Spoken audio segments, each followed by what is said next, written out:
브레인 튜닝, 자정 경제 브리핑.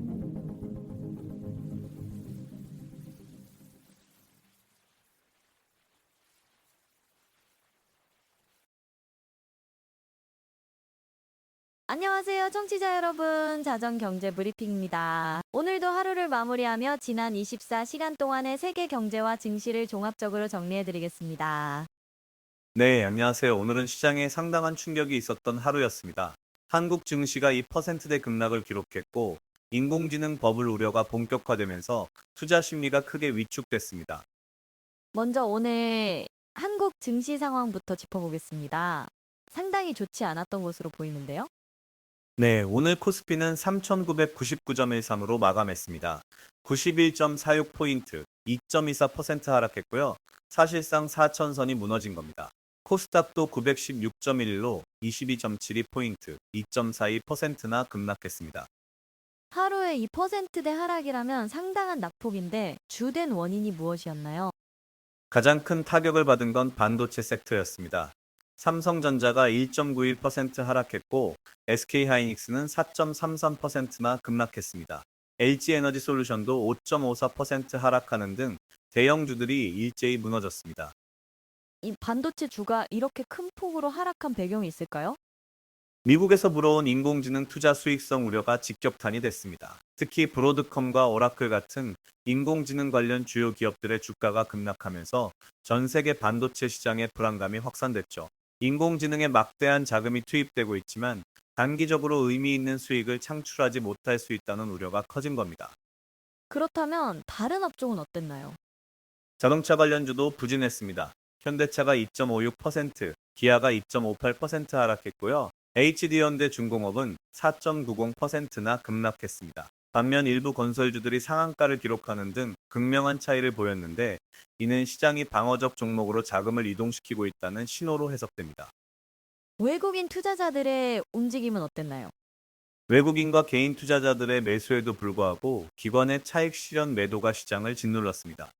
특히 연준의 매파적 금리 인하 신호 이후 글로벌 자금이 위험 자산에서 이탈하는 흐름이 뚜렷하게 나타났습니다.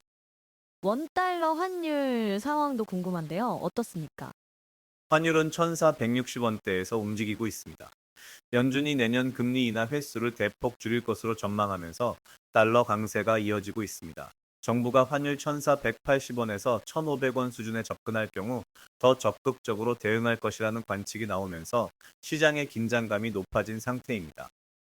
이제 미국 시장으로 넘어가 보겠습니다. 미국 증시는 어땠나요? 미국 증시도 혼조세를 보였습니다.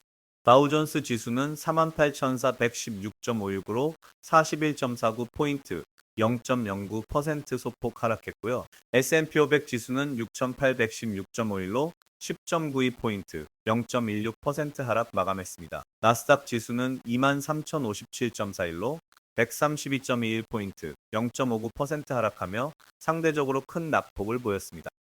나스닥의 하락폭이 상대적으로 컸는데 기술주 전반의 문제인가요? 정확합니다.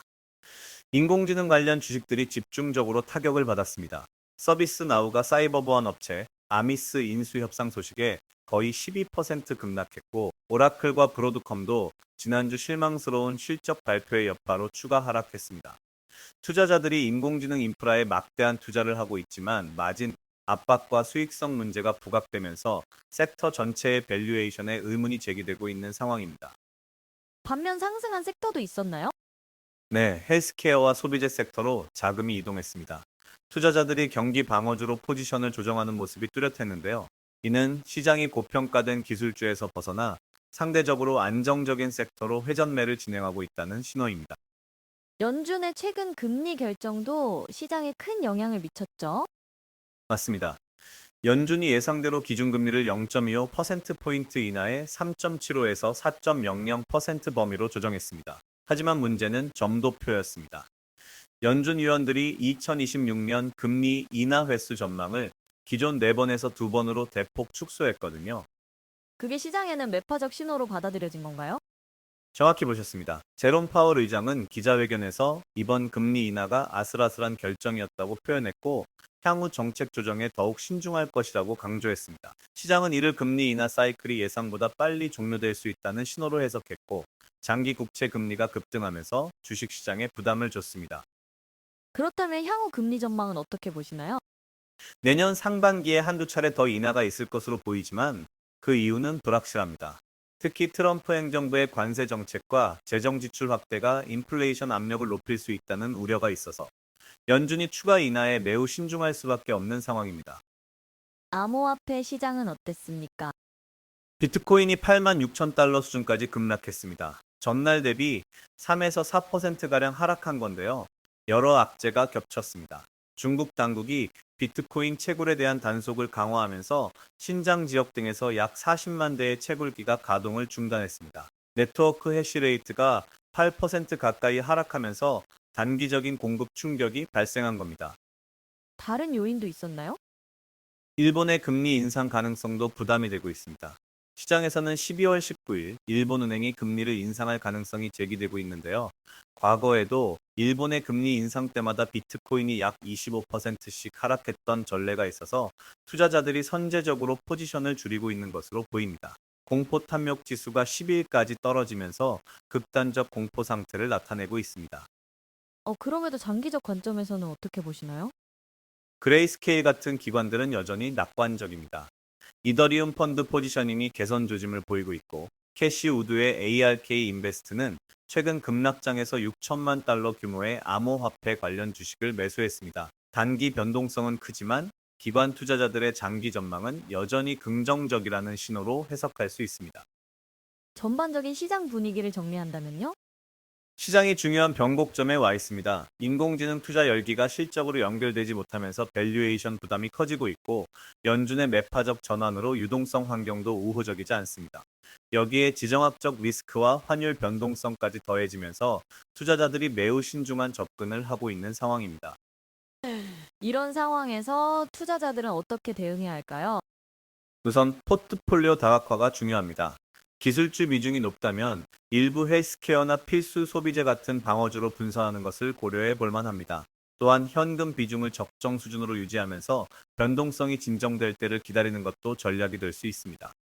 특히 내년 상반기까지는 트럼프 행정부의 정책 방향과 연준의 통화 정책 경로가 명확해지는 과정에서 변동성이 계속될 것으로 보입니다. 이번 주 주목해야 할 이벤트가 있을까요? 화요일인 내일 미국의 지연된 고용 지표와 소매 판매 지표가 발표됩니다. 정부 셧다운으로 인해 발표가 미뤄졌던 10월과 11월 데이터가 동시에 나오는데, 이것이 시장에 어떤 영향을 미칠지 주목해야 합니다. 또한 12월 19일 일본은행 금리 결정도 중요한 변수가 될 것입니다. 한국 시장에 특별히 더 영향을 미칠 요인이 있을까요? 환율 동향을 예의주시해야 합니다. 원달러 환율이 1,500원에 근접하면 정부의 추가 대응이 나올 가능성이 있고, 이는 단기적으로 변동성을 더 키울 수 있습니다. 또한 반도체 업황에 대한 우려가 지속되는 만큼 삼성전자와 SK하이닉스의 주가 향방이 코스피 전체 방향을 좌우할 것으로 보입니다. 마지막으로 투자자들께 한 말씀 부탁드립니다.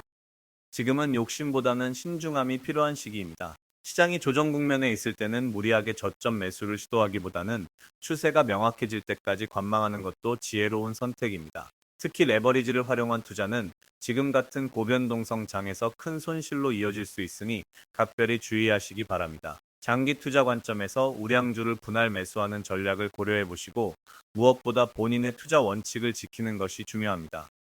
네, 오늘도 좋은 분석 감사드립니다. 청취자 여러분, 내일도 자정 경제 브리핑에서 만나 뵙겠습니다. 좋은 밤 되세요. 네, 좋은 밤 되세요. 오늘도 브레인 튜닝과 함께 해주셔서 감사합니다. 자정 경제 브리핑, 내일도 검증된 데이터로 다시 돌아오겠습니다.